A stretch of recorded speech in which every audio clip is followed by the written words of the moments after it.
Welcome to the Black Appalachian Coalition's podcast entitled Black Remembering, where we will bring to you the heavy and the hope across the Ohio River Valley. We want to remember who we are, where we've come from. We want to speak to the oral history of what we've done, what we've achieved. We want to speak to the ills that we have experienced while also finding solutions to those problems, those issues. We want to deal with the narrative that has kept us deeply rooted in despair. Now we want to punch through that narrative and stand up and say, we are remembering our Black past, and we are rooted, and we are here to stay. Welcome to Black Remembering. We hope that you find your place, your space, and your voice in this podcast. Hello, beautiful people. Welcome to Black Remembering podcast, where we highlight the heavy and the hope.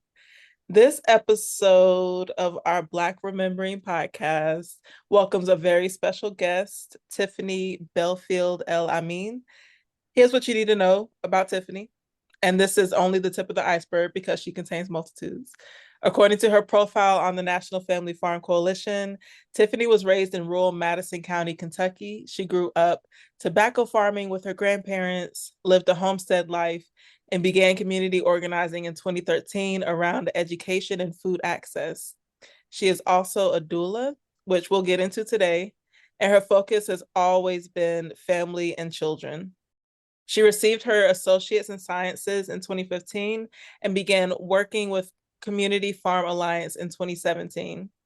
In 2014, Tiffany founded the Kentucky Black Farmers Association as their first executive director. She is a steward of her generational land and a conservationalist, and she shares these roles with her daughter and her partners. Welcome to the show, Tiffany.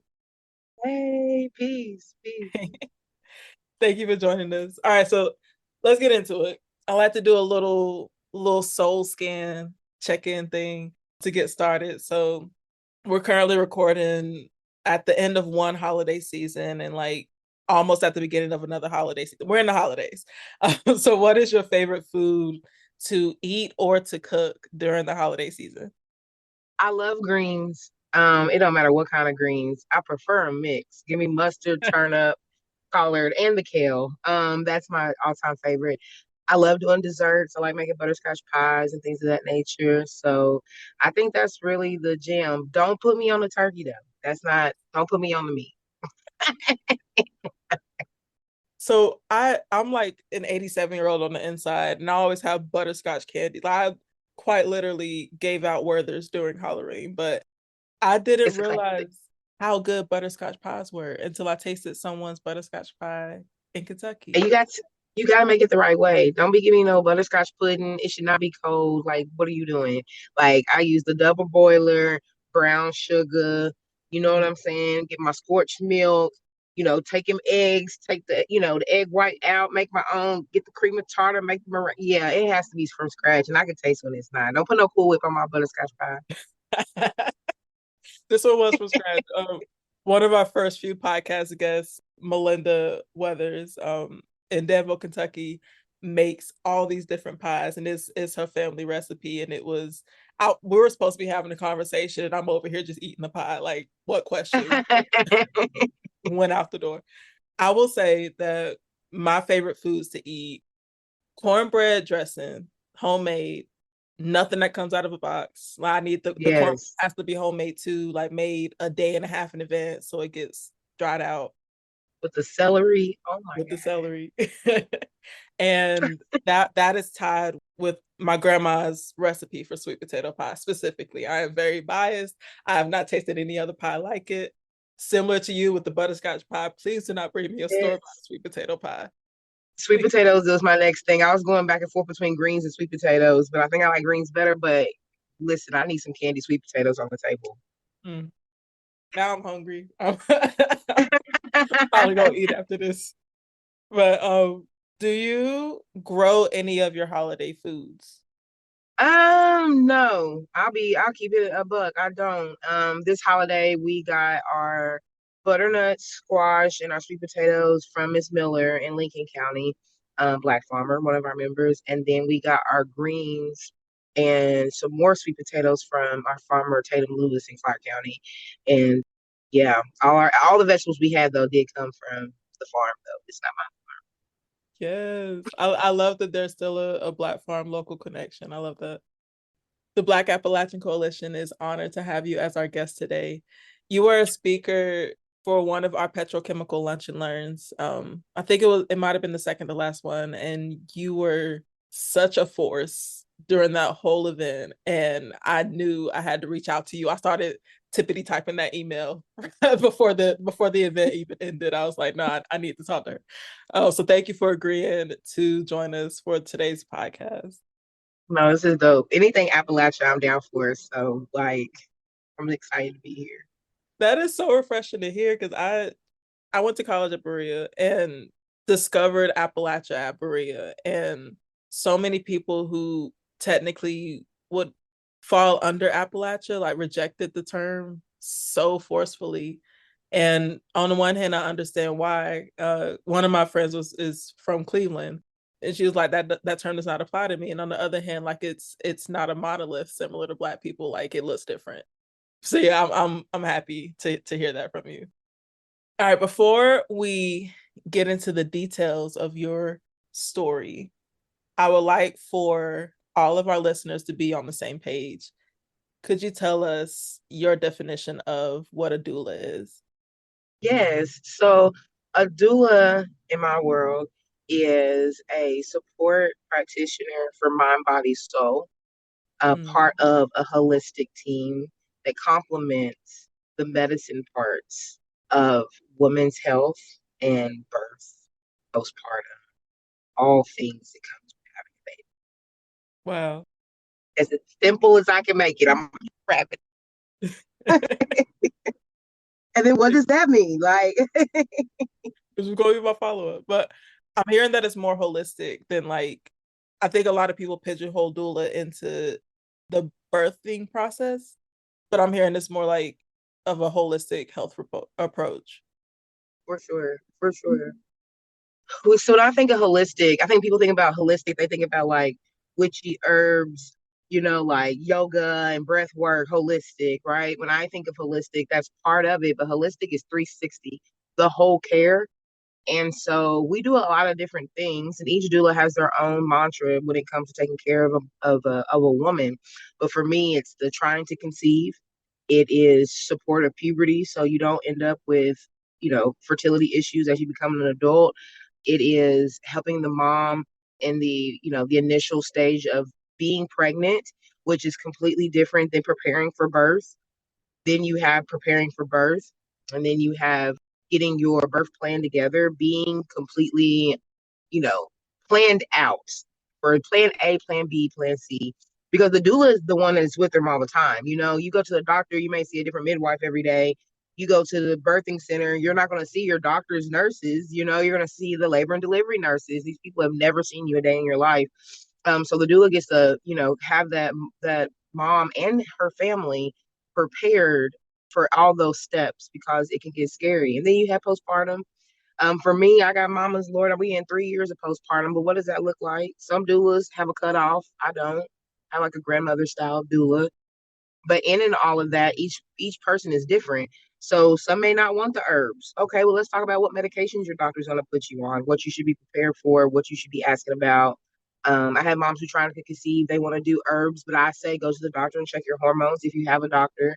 That type of care. Like, I don't silo my doula work. I like to talk to their GYN. I like to know who their PCP is. I like to know what their lab work was. Like holistic care. Let's all be on the same team. And I think that's what's most important when you're talking about being a doula. But I'm full spectrum. And so there are doulas who try to conceive. They do it. And then once they're pregnant, they send it to another doula. So there's a lot of different ways doulas can set up their practice and their care. But at the end of the day, we try to not be, because we aren't medical providers. So We don't diagnose. We aren't the ones who are supposed to be catching babies. We're just there to make sure that they are, prepared and, advocated for and very knowledgeable on what they're walking themselves into. Thank you. That consistency piece is so important. Because, like, just thinking about there's a line of strangers that this one person is going to meet as such, like an important and transformative part in their lives, like bringing another life into the world. So along the same vein, if you were maybe one of your clients or a community member of anybody kind of like looking at an aerial view and watching you do all of this work, what would you witness, and like why would you say that doulas are so important and needed? Whew, that is a complex question, but it is a question that needs to be stated. Looking down, you have a woman who is a resource. I think the resource part of me is almost like social technical assistance. I walk moms through their EBT, getting on the portal. Kentucky has a portal, walking them through, helping them on calls, helping them find PCPs. A lot of women do not have, especially young women, don't have primary care physicians. This is helping them budget out for groceries based off of their finances or lack thereof. This is me helping them find food. This is me working with their family and their community. Like literally today, I dropped off a bassinet, a baby bathtub, and a car seat because one of my sisters in community's daughter's pregnant. I didn't even know, but she's asking me about another community provider who didn't respond to her, and that's what their job is. And I was like, well, I got that. You know what I'm saying? Like I'm always prepared. If they need food, if they need shelter, if they need clothes, baby clothes, diapers, wipes, I'm connected with so many other resources around me outside of the Floating Lotus doula that I can connect. I'm being a divine connector for sure. My phone is on call all the time. This is also knowing the system of adoption and welfare, child welfare, and knowing some folks that can give me information or help with another mom. We've had moms have to deal with CPS. This is while they're pregnant, postpartum, with their young kids. This is also, like I said, the grandmothering, you know, being there when they need somebody on the spot or trying to find somebody to help them as they go through mental health, connecting moms who may have had, different lifestyles, may have an addiction, trauma, connecting them to counselors, therapists. 20 years of this is why I can do this. I wouldn't say you just became a doula and you need to know how to do all these things. It's just that's just how I built the village, and this is how it is. Helping moms connect to KTAP, trying to get their education. Hey, Miss Tiffany, how can I do this? How can I do that? I've never done a FAFSA. I don't have a mother. I haven't filed taxes. Can you help me? Can you connect me? So it's just better overall living conditions for a woman, especially a woman of color, as they are trying to be a woman and raise their family and just making sure they have their basic needs met. I mean, some days I gotta be like, look, y'all doing too much, But if somebody comes to me and they're like, I just got in a domestic violence situation, that's been a thing, and I need somebody to go to the court with me. I need somebody to go to the sheriff's office with me. I'm gonna go. I'm gonna go. So yeah, just being that advocate, and the advocacy is way more than birth advocacy. Wow, thank you. Look, I already had like a lot of respect for you. Like I already did, but that did it for me.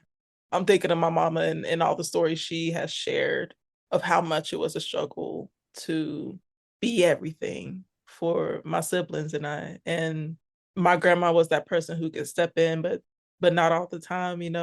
Like I'm just thinking of how many people you are serving, not just with the people that you are directly working with or delivering things to, but like their kids and their family and their mothers. Like the divine connector was accurate, and I just want to take a moment to thank you, seriously. The Oh humbleness in me, I just feel like I know that I'm just doing my divine path. So I don't even feel like accolades or like, what I'm saying? People be like, oh, but I'm just like, I'm doing what was needed. yeah, And we just out here doing the best. I lean on them too. You yeah. know what I'm saying? Like they've come through for me. They support me just as much as I support them. It's very much so the reciprocity of the village. Mm, But yeah. I love it. A lot of us who are in the work and doing the work kind of keep going and just like, think about the next. And it's like you're saying, like it's not even a second thought. And also, I want to give you your flowers. Like you deserve them. And when I get to Kentucky, I'm gonna give them to you for real. Like Thank seriously, you. tell me like your favorite flower and I will deliver a bushel. But would you tell us, to your comfort, what's your story and what led you to become a doula? Whew. The overarching theme is doing what I didn't get and knowing that there had to be more than this. So I had my mom, my grandma. That's really all I had. I had a village of like aunties and community aunties. And I do remember the days where my mom was struggling as a single mom and I'm able to go knock on the neighbor's door, which was then my community auntie, to feed me, to protect me when I felt scared, staying at home, latchkey kids, you know what I'm saying? I had the people out there and I very much learned from them because the person who I am is my mother and my grandmother, but it's them as well. And the more I grew up, the more I realized, like, oh my God, there's people out here that ain't got play aunties. You know what I'm saying? They don't have women who can help them, like, and I try to always be that person. Like I had a goddaughter and when I was 17 and her mom had, at that time, she was the second kid. She had her first kid in 8th grade. And she had a village, but like I was always like, girl, if you just want to go out and have a good time, I'll sit here with the kids. I was always that person to be like, I can sit here with the kids. Like it's nothing. So further down the road, I got pregnant when I was 20 with my daughter. I went to the best hospital. I had insurance. There was no doula. There was no conversation of doula. I leaned on my mom. She hadn't had me, for 20 years. She didn't remember anything. All my friends thought it was cute. I remember being in labor and delivery, and it was like 15, 16 people in the room, which I would never let somebody do that unless it was culturally accepting and that's what they wanted. But like it was crazy. Everybody was distracted. I didn't understand contractions. I didn't understand mucus plug. I didn't understand anything. I had no idea what I was doing. I just knew that I was gonna have a baby. And even the people who had kids before me, they couldn't tell me nothing either because they were listening to doctors that just was trying to get the baby out. So all the things that come before getting the baby out, like we said in the beginning, like I didn't have any of that education. And so she came at 21. I knew that I wanted to move out of my mom's house. I brought her home to my mom's house. I wanted to be independent. I was in college. I didn't know about none of the resources about being in college, didn't know anything about KTAB, which is the assistance that helps with like, child support ends up paying it back, but it gives you the stipend to help you get to class and help you put gas in your car and stuff like that. I didn't know nothing about that. Food stamp office was scary, very judgmental. I didn't have nobody to go with me. I didn't even know where it was at. I had to catch the bus with my infant to try to get there. Didn't know that there was resources that could take me there. So I get the EBT and I get moved into housing, which was nice. But there was nobody to tell me like these are the housing complexes. I remember being on the bus and going to all these places trying to figure out. Some were for senior living. They don't make it very clear, which is something that I definitely changed. All my moms know the best places to go to and where the office is to apply for them. I didn't know any of that. It was really scary. So when I moved out by myself, I'm on a fixed budget. I'm a student. I didn't know what I was doing. I'm raising my daughter the best way I can. The father was not there.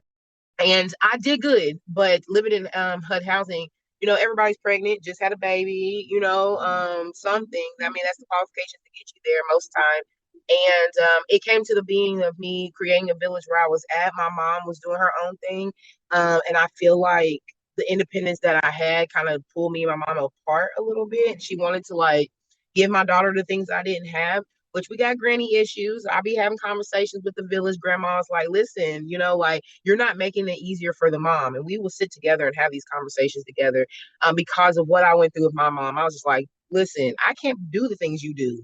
And when I'm going through what I'm going through with my mental health, you can't just take her away and give her a better life. Like we have to thug this out together. And mental health was real. I dealt with bipolar and anxiety disorder, and it was hard. I was scared and I didn't have anybody to tell me where to go. I had a lot of trauma in my life and nobody told me about therapy or anything.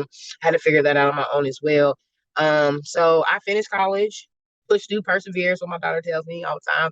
And people around me getting pregnant and me having went through what I went through, I was able to say, yo, I can help you with this. I'm in school now. I became a medical assistant. So I had some of my education. I'd had, some background. So they would call me and be like, my doctor said, da, da, da, da. I don't know what this means. And the crazy thing is why would the doctor not explain the medicines or the side effects or the diagnosis or the symptoms, right? So I'm talking through it with them. And it got to the point where they're like, I need you to be in the hospital room because when they start talking that stuff, I need to know what they're talking about. So I became the person that every time somebody went in labor, they came and got Tiff. And so I started attending labors. I started, sitting with them. Again, we're just a village of women trying to get it. You know what I'm saying? And so they would knock on my door 1 o'clock in the morning. The baby won't go to sleep. I'm exhausted. I have to get up and go to school in the morning. I got to get up and get these kids ready for school. I have one child. Some of these kids, moms had 2 or 3 or 4 kids. And so I would sit over with them. You know what I'm saying? I'm putting the babies in the coat with me and zipping them up when we walk into the bus stop because she's, been C-section or whatever. And it just became this thing where everybody's like, I was the baby daddy. And it's really like a catchphrase. Like if you come to a doula workshop, you're going to see at least 5 women. It's like, baby daddy. Like I was the baby daddy. And it was most important because a lot of them didn't have good fathers or the fathers were in jail or, like street life. Like we get HUD housing. You know what I'm saying? You don't know what the lifestyle is. And we just got it. There was days where my food stamps hit the first, days didn't hit the 15th. So we putting meals together. I come from farms, so I know how to cook. Some of them had only ate processed food their whole entire life. So they come into my house, we cooking in the kitchen. The summer times we all barbecuing, everybody's bringing stuff to the table because we are now our support system. And they knew that I would do the best that I could. And as I was started, going into organizing and doing things in the community, taking my daughter out, doing community work, we volunteered a lot before I became like organizer, like as a title. And I'm now meeting more resources. So when they're looking at me needing something, clothes, the Christmas giveaways, the Thanksgiving boxes, stuff like that, I'm plugging. Like that's just all I was doing. Connecting. And then, like it just became the thing. Like doula still wasn't a word. Doula didn't pop up until white folk made it a hashtag. You had these country midwives who didn't have, you know what I'm saying, the education, but really they were just doulas, just women who were helping women get through birth. Most of these women were home birthers or unattended births, and they just had a group of wise women who knew their herbs, knew their jam.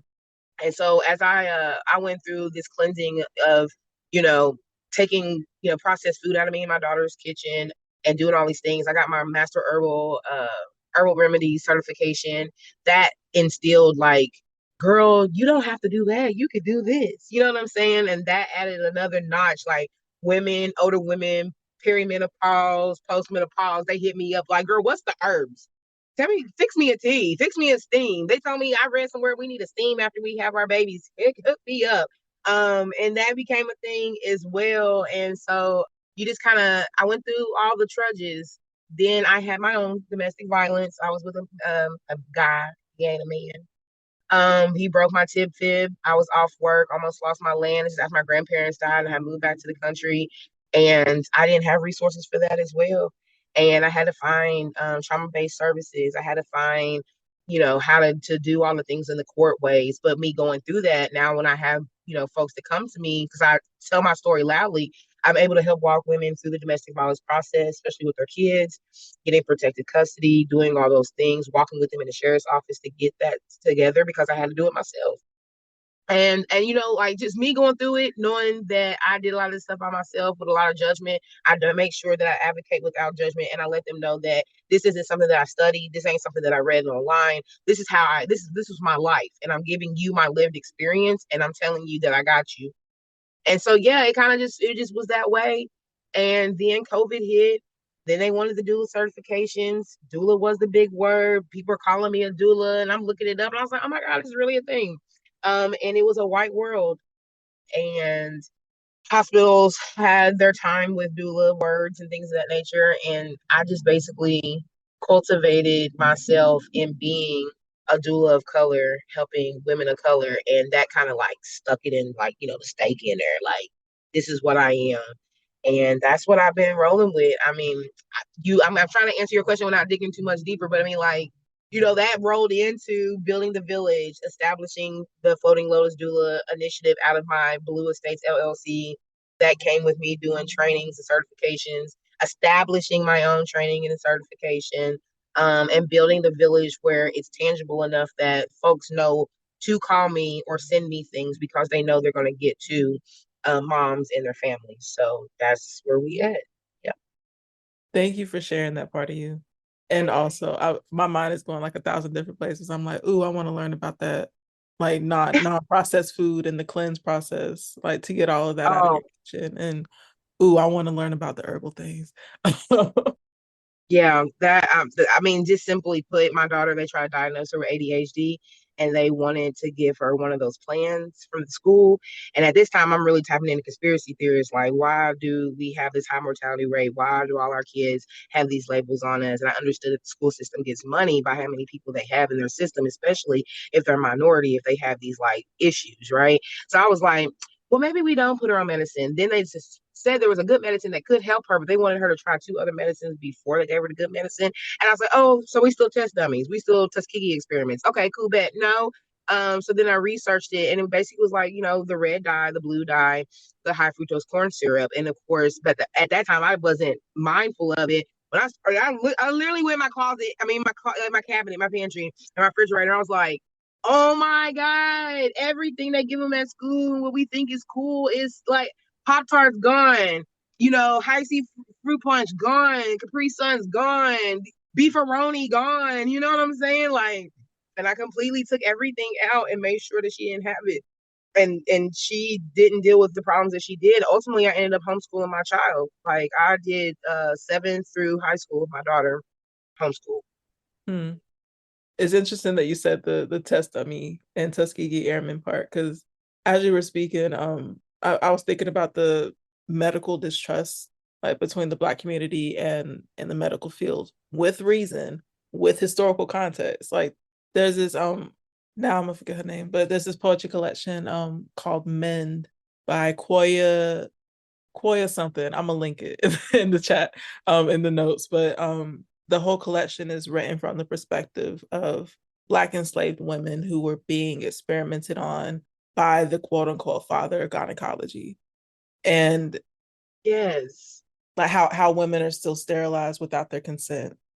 I had a situation a couple years ago, and I called on my friend to come up there with me and be like, I'm not going to be in the right mindset. I'm going to be anxious and I'm going to be nervous about this procedure.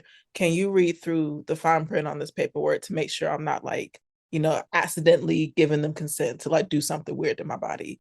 So, and the fact that that's even a second thought that we have to have going into the medical field is like, just emphasizes why your work and why Black doulas are so needed and so important. Because I was saying that's why I tell them take that placenta.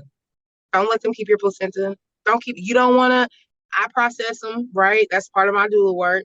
If you don't want to do the capsules, that's fine. I'll bury it on the land. But don't you leave your placenta. exactly. You don't know what they about to do. That cord has so much. Whoo, baby. Listen, I educate them real quick, and I'm like, if you don't get it, you don't get it. But just give it to me. That's fine. Have you seen side note that has nothing to do with this, but have you seen They Clone Tyrone? Girl, listen, don't Okay. even. Oh my God. Because listen, that's a theory that I have literally been saying because you know how they what's it called? What's the word when you see yourself in different states or different counties, like people like your twins, Doppelganger. your yes, Uh-huh. girl, you can't tell me Uh-huh. that this ain't no.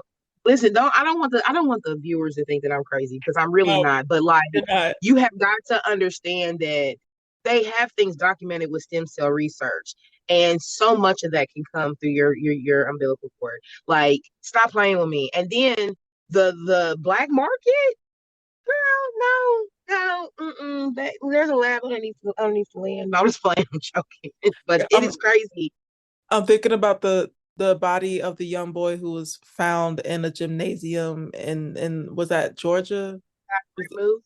with his organs removed, and like and So how like, that came before Jordan Peele's Get Out, but how Get Out was categorized as a comedy when it wasn't. It's horror because it's okay.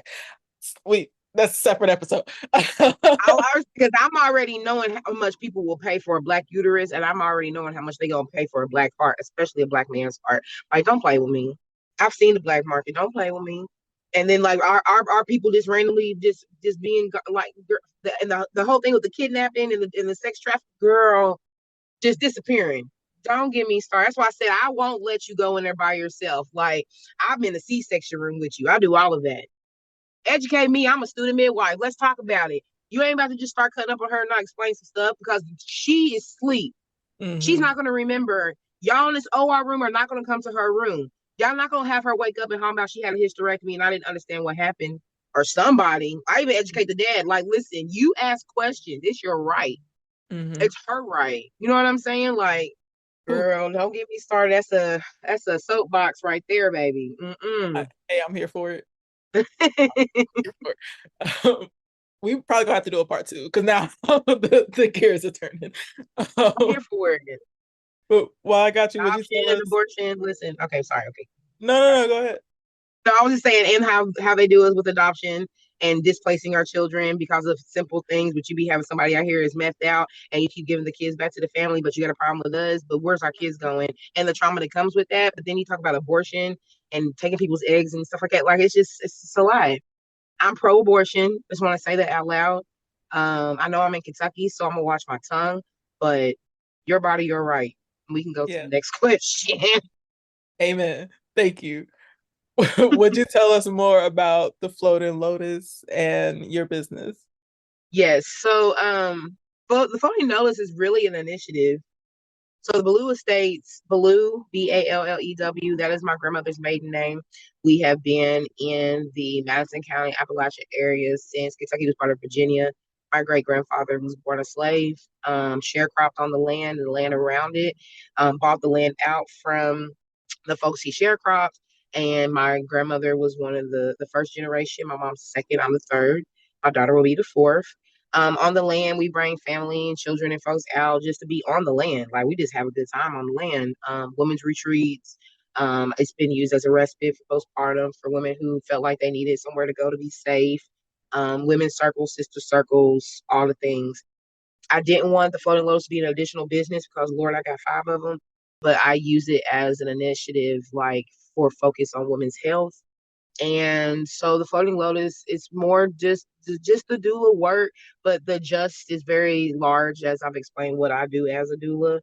It also has the area of like women who want to certify and train with me, shadow me as I do home births and things of that nature. The herbal part, they order their postpartum steams, their normal natural steams. Listen, it's about to be the end of the year, the new year, new me. I get all types of them. Like, I need a steam for a new coochie. I got you. That's fine. Helping them with like, my immunity is my largest seller. It's got elderberry, holy basil, peppermint, spearmint, and lemon balm. It is like boy, I sell it a lot. So tea blends, I have people who just randomly ask me, like, I have this problem. Can you help me with it? It doesn't have to be nothing related to women's health or pregnancy, just overall health. Men ask me for stuff for their testosterone. I give them some horny goat weed, a little bit in there, just little stuff. So the herbal piece, in connection to the holistic science of what we do out on the farm is all connected. And so the Floating Lotus doula, it's just, it's this arm for women specifically, all things women from puberty to postmenopausal. We have added in some adoption and deaf doula services. It hasn't been often that I've had to use those, but like I have two doulas who really do deaf doula. I am connected with a couple of funeral homes in Lexington, Kentucky. So when that arm came at a time where we were losing a lot of our young men in the city and or infant loss, and moms didn't know that Lexington Cemetery will bury your infant for free. They didn't understand, they try to figure out how to do all these things. And I'm like, there are folks that have agency to help because it is a time that you didn't expect. And then, like I said, working with funeral homes, because we work together so well, they're part of my village. They help with like discounts and helping, you know, we'll work with you. If you call Tiff and Tiff's calling us, we know that you need the help type of thing. So we do a lot of that. And then just the elder care piece. I've had some women who have reached out to me just like, I need grieving counseling and things of that nature. So connecting them with folks that we know and we've learned to know, through 20 years. I've been doing this for 20 years. Floating Lotus has been around for about 10, and Blue Estates has been around about the same, give or take. So it's my 10th year women's retreat this year. So yeah, 10 years. So yeah, it's just a village. Like that's all I can explain. Like there's so many things. And I'm one of those people where because I've been floating like a butterfly for so long, if somebody says, hey, can you help me with this? I'd be like, Let me find out. Because the village is so big, I usually can call somebody that knows somebody that knows somebody, especially like when it comes to like court stuff. I'm not a legal aid, I'm not a legal counsel, but I work with a couple of friends of mine that be like, oh, I know exactly who they need to talk to, and especially like with the CPS and things of that nature. Having those connections have definitely been beneficial to the Floating Lotus. Yeah, it's the village villaging. Love it. I love it. Do you offer like trainings and certifications through the Floating Lotus? And if so, like, what's the next one? How can I come? I'm gonna bring somebody with me. Yes. So even to that, I'll go ahead and sit on my soapbox with that. Like I said before, it was a white world, just no different from Western medicine. And they want to westernize so badly the doula care, and it's like, no, didn't even come like that. But so basically, I did still birthday certification. A lot of my doulas did DONA certification, and that is no shade to those certifications. They are very knowledgeable, full of education, but there is no representation of us. They have like these little cultural parts because normally they're teaching white folks that need to learn how to take care of people that don't look like them. And I needed it to be in the reverse. I needed it to be a certification where it is all about us as Black women, and that white folks should be taking a whole entire certification to learn our culture. And that culture is, this is different. I learn every day. Like I had a Puerto Rican baby mama, and she taught me so many different things. But she let me know off the top, don't call me Mexican, don't call me Cuban. Okay, heard. Okay, sis. And those are things that they just see a Spanish speaking person, and it's like, oh, they're all Spanish. No, no. The culture is different. How they care for their uterus is different. How they care for their baby is different. How they eat is different. And the same thing from when you talk about the diaspora, like from the motherland, like every region has a different concept of what birth looks like and how to care for your baby. In the biggest parts, we do everything and we don't let anything go to waste. And so it's like when we're talking about placenta care, you go in the hospital right now, they're looking at you sideways. They just now started putting forms in, like, oh, you have to have a form to sign your placenta out. Wasn't a thing until recent. But when you think about that, you don't see many of white women in hospital settings that need to take their placenta, and I feel like it's a barrier. In that conversation, the certification and the training is made so my Black doulas, and I have some white doula friends too. First of all, listen, I love my white homegirls because we act like there's times where I'm like, I need a white person in here, and they'll come and be present, and they be like, this is what we're not gonna do, and you wouldn't have done it to me, so don't do it to them, because that's what advocacy looks like. But I needed them to understand the barriers that are in the hospital based off my experience and the experience of some of my doulas. You go and like in Lexington, you go in St. Joe East, it's going to be a little different climate than you go in the Central Baptist. You need to understand that so you aren't the enemy, because at the end of the day, your mom feels comfortable at that hospital. So you can't walk in there mad at the world or mad at somebody that looked at you the wrong way. I'm telling you, this is how it is. That's part of my training, understanding where you're at. No different, like I'm in Louisville right now, no different than how you walk in Norton's versus when you walk into the University of Louisville. Like it's you just need to understand the climate as far as the Kentucky as the state goes. And then breaking down trimesters, what things look like us, Black nipples, Black pubis mons, like this is what it looks like on us. This is what stretch marks look like on us. This is what round ligament pain may feel like on us, with us having some broader, bone structures or things of that nature. Just making it very reflective of us as Black women. And so I built the training, 30, 40 pages. I created it. It's trademarked. And I give the syllabus out. They come to class. We do a whole full day of class. I always have a placenta present so they can see and feel and touch placenta so they can decide if that's what they want to do. But a lot of times, it's an on-hands training on how to process placentas that comes with their certification. So they will be certified to process placentas after finishing the course. A lot of times, some of them are sitting there and they see a picture of themselves. I got moms who are like, I want to be a doula underneath you because you doula so great, and I want to be that person for somebody else. So they see themselves, like literally pictures of themselves in my certification. You know what I'm saying? Like, it just tickles me because you're not seeing these like foreign people that don't make sense to you. Like, it's literally people from your community who, of course, said it's okay to be there. And the training is extensive past the actual certification. So you come to 8 days. You come to 8 hours that day, and you do the herb work. You go through the syllabus, you do the placenta work. I certify you that day. You have the knowledge, you have the syllabus. It is up to you how well you want to be trained. So we have a hub on Facebook, and so when any of us any of the certified doulas in my network are having a birth, catching a placenta, processing a placenta, doing postpartum care, doing community work, tabling in the community, anything like that. I offer them time to come and volunteer and do those things. And they do. They shadow me and everything from home birth to hospital births. They're there. The ones that really want to, you can, just like any school, you can tell the ones that's like, okay, I did it. And I'll tell you, like, at least 75% of my doulas have already been certified by most of the time DONA or other certifications. And they're coming to me because they want hands-on experience. They have no experience, had never had a birth, and had been certified for years. And they just really wanted to know, really get involved in their doula work. And those certifications don't offer that. They just give you the piece of paper and you have to figure out by yourself. I also, the ones that want to build their own businesses, I try to teach them how to build their LLCs. We talk about how to build web pages. Humana Health and Babies takes doula, a reimbursed doula. So, doulas getting their MPIs, which is, the number that you need to put in so you can actually code and, receive payment and, help them build their processes. I give them my contract. I tell them, feel free to take my logo off, put yours on there.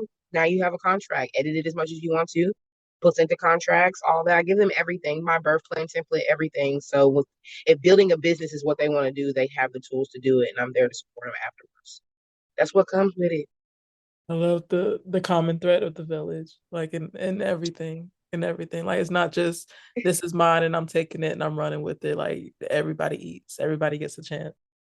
I want to know if you had access to unlimited resources and funds to make your doula and reproductive health community dreams come true, what would you want to see in your community?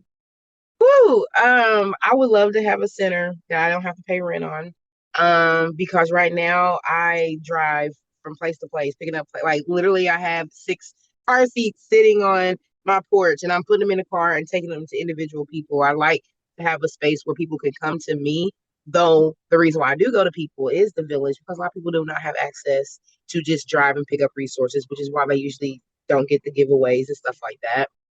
A vehicle to transport things to, including moms, including doulas into communities to help moms, like at a health department, or, you know what I'm saying, at an apartment complex or whatever. I am connected with Sister Song.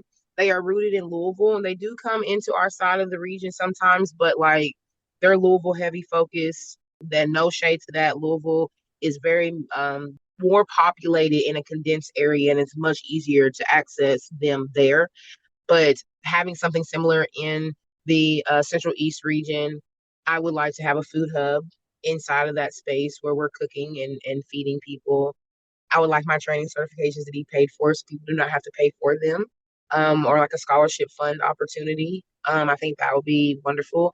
Right now, I'm wanting to find funders to help create the doula bags. So doulas who just get done, they haven't worked. You know what I'm saying? They don't have money saved up from their work right now, or their doula services. And so them having a bag that's already has the tennis ball, the Doppler, like resources that they need, pre-made postpartum steam bags and things of that nature. So they are already winning when they leave for me outside of having the education.